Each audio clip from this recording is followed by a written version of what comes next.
قوم بنی اسرائیل میں ایک سال شدید قحط پڑ گیا۔ ہر بندہ پریشان تھا، مصیبت میں تھا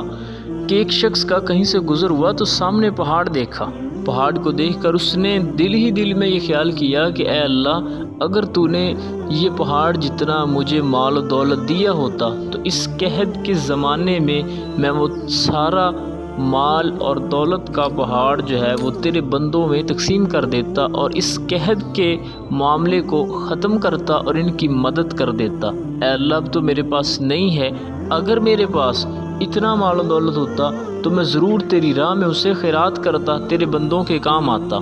اب اس نے تو یہ دل میں ارادہ کر لیا تھا اور یہ اپنے گھر چلا گیا۔ اس وقت کے نبی کے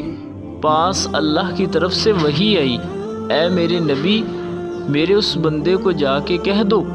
کہ بے شک تمہارے پاس پہاڑ جیسی دولت نہیں ہے، اتنا مال نہیں ہے، لیکن تیرے دل میں ارادہ تھا، تیری نیت پکی تھی، تیرا دل صاف تھا، ہم نے تیری نیت کے بدلے میں ہی تجھے اس پہاڑ جتنا مال اللہ کی راہ میں خیرات کرنے کا ثواب عطا فرما دیا ہے۔ تو بسا اوقات نیت کا معاملہ یہ بہت اہم ہوتا ہے۔ نیت جو ہے وہ انسان کے عمل کے ثواب میں اضافہ کر دیتی، اسی لیے حدیث پاک میں فرمایا گیا کہ مسلمان کی نیت اس کے عمل سے بہتر ہے، کہ جب بندہ کسی عمل کی نیت کر لیتا ہے بے شک پھر وہ اسباب نہیں پاتا، لیکن نیت پکی ہو، ارادہ اخلاص کے ساتھ تھا، تو پھر اللہ کریم اس کے کیے ہوئے ارادے اور نیت کو بھی ضائع نہیں فرماتا بلکہ اس پر بھی ثواب عطا فرما دیتا۔ اسی لیے فرمایا گیا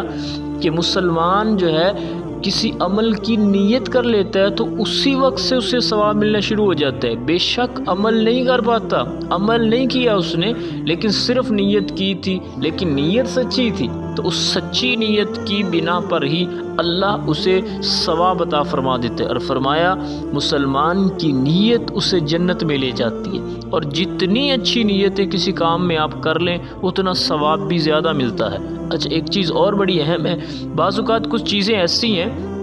جو ثواب جن پہ بآسانی کمایا جا سکتا ہے، جیسے ہم دن رات کا کھانا کھاتے ہیں، کھانا کھانے میں تو اب یہاں بھی ڈھیروں ثواب کمایا جا سکتا ہے کہ اگر کوئی بندہ کھانا کھانے سے پہلے یہ نیت کر لیتا ہے کہ اللہ، اس کھانے سے میں طاقت جو حاصل کروں گا، جو مجھے قوت ملے گی، وہ میں تیری عبادت میں لگاؤں گا، وہ میں تجھے راضی کرنے والے کاموں میں لگاؤں گا، اس طاقت سے میں اپنے والدین کی خدمت کروں گا، اپنے بچوں کے لیے رزق حلال کما کے لاؤں گا، میں لوگوں کی مدد کروں گا۔ اس طرح جو اچھی نیتیں کر لیتا ہے کہ اس طاقت سے میں جو ہے وہ عبادت والے کام کروں گا، تو پھر اللہ کریم اس کھانے کے بدلے میں بھی اسے نیکیاں عطا فرما دیتا ہے۔ تو نیت یہ بہت اہم ہے، ہر معاملے میں جو بھی عمل کریں اپنی نیت کو ضرور حاضر کریں کہ آخر اس کام کے کرنے میں میری نیت کیا ہے۔ اگر تو نیت صاف ہے، اخلاص والی ہے، تو اس پہ اللہ کا شکر ادا کریں، اور اگر معاذ اللہ نیت ریاکاری کی ہے، دکھاوے کی ہے،